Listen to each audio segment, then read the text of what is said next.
Welcome to Evan's short version. Today we're going to take a look and see if you should pick up and play Tower Walker. Now, before we can answer this question, we first need to take a look at what the game is. Tower Walker MMO Grind Simulator is a single-player RPG simulation that is being cataloged under the casual and indie tags online. Tower Walker was developed and published by Raptor Claw Games with a release date of February 8th, 2023 for the PC. Now, Tower Walker is being advertised as a fresh, new, addictive auto grinder, rich with features inspired by classic MMORPGs and RTS games that have indirect control over your hero. Alright, so now that we have an idea and know what the game is being sold as, let's go through some questions to see if this is something you want to pick up and play. So our first question with this game is, what is an MMO Grind Simulator? Now, us here at Evan Short Version have played a large amount of MMOs and lived through many grind sessions over the years, so we are really interested to see what they think an MMO grind is. Now, before we can actually start playing, we do need to make a character, and that's where it brings us to where I think is kind of like the first grindy part, because the game allows you to have 8 different characters to have. Now, when you pick a character and everything like that, you have essentially the choice of 6 different races. Each race has a different racial feature, and then you'll have the option to choose between 3 main classes. And in the future, you'll have subclasses that those 3 main classes, the warrior, the mystic, and the rogue, can break down into. So first, let's take a look as to what they have as content. Now, we have here is a base camp that we start in. We see that we have a lore master who provides us quests. We have the tower in which we go in and actually hunt the enemies and ascend the tower. We have a class trainer over here who will provide us essentially spells or anything that we need to advance, like crafting. We have our merchant over here that we can buy and sell from, along with upgrading this base camp that we have, and recruiting AIs in order to help us within the advancement of the tower. And then, of course, we have our crafting station over here to use those reagents that we gather by killing the mobs in order to craft potions, scrolls, items, equipment, so on and so forth that you would assume that comes with crafting. So now that we see that what this game is, we pretty much kind of went over and see all the content. The true grind of this game that we've been able to tell is 2 factors. We have the base camp, and then we have the tower. The base camp's going to give you quests to go kill mobs in the tower, and when we go kill the mobs in the tower, we end up with crafting materials, gold, and items that we can come back and use at the base camp. We can turn in those quests for more rewards that give you just that little bit of dopamine hit. So what we see here is that they consider an MMO grind as just basically just a character manager of going back and forth whether or not you should go into the tower, grind some more to level up, or whether or not you're crafting and need items that you need from the tower. So it's just growing and grinding out items or kills or XP, whatever it is from the tower, and then coming back and just grinding away at basically crafting items or advancing the character's skills, or just turning in the quest and items like that. And that's what we have right there. It's just these 2 little symbiotic relationships between the base camp and the tower. Now that we see truly what this grind simulator is, between the 2 symbiotic relationships that they have with the base camp and just going into the tower and killing mobs, just those 2 relationships is what they have as the grind. But now our next question is, what is the payoff for going through all this grind? Is it even worth it? Well, I can't answer this for everyone, but we can look and talk about some of the things that could be rewarding.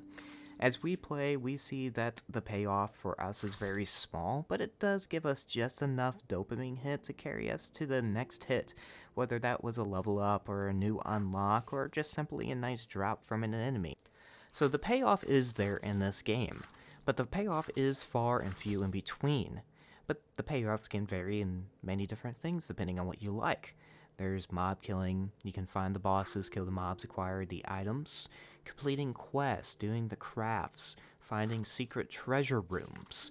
But it does follow a very basic RPG stance. It doesn't go above and beyond a lot of things. But it does have what you would expect. It does have graded items. You can have enchantments on your items. You can go out and find potions, scrolls, and learn new spells and advance your character into a subclass. But at the end of the day, that's all dependent on whether or not you like those items or not.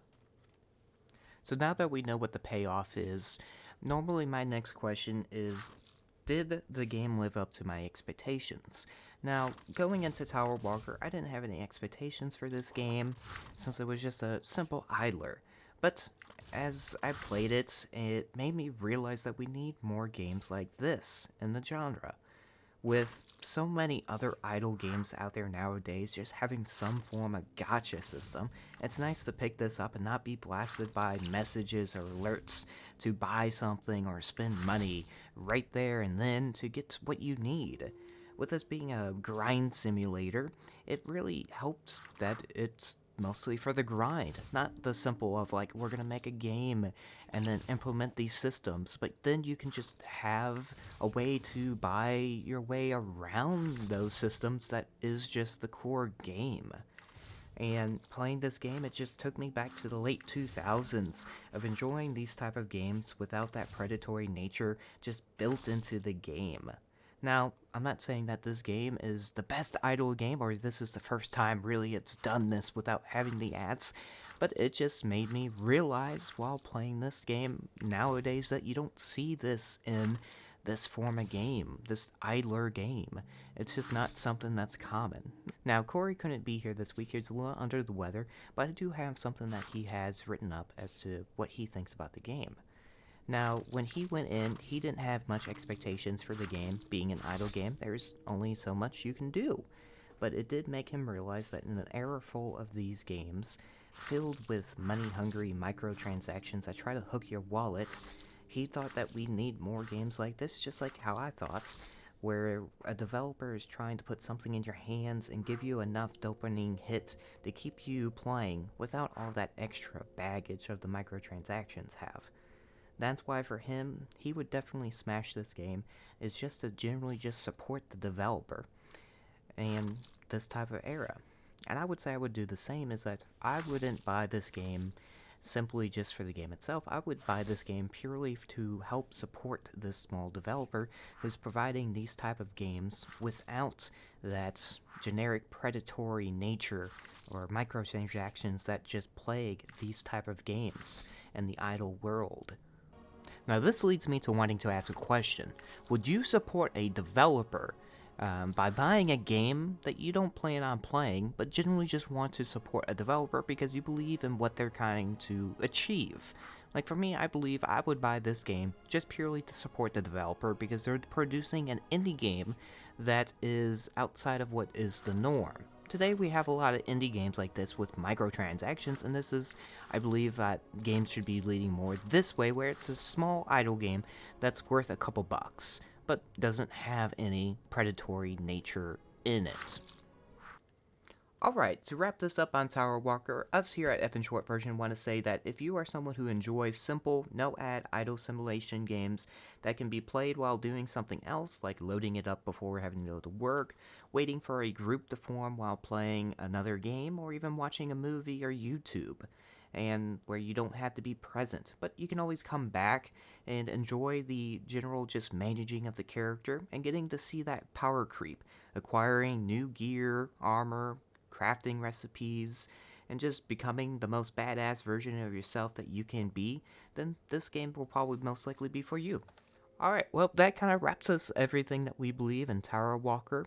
Would like to personally say thank you for watching, and do please comment down below, would you support a developer in a situation like this where you might not play the game, but you believe in what the developer is doing? But nonetheless, thank you for watching and enjoying, and we'll talk to you next time. Keep on playing.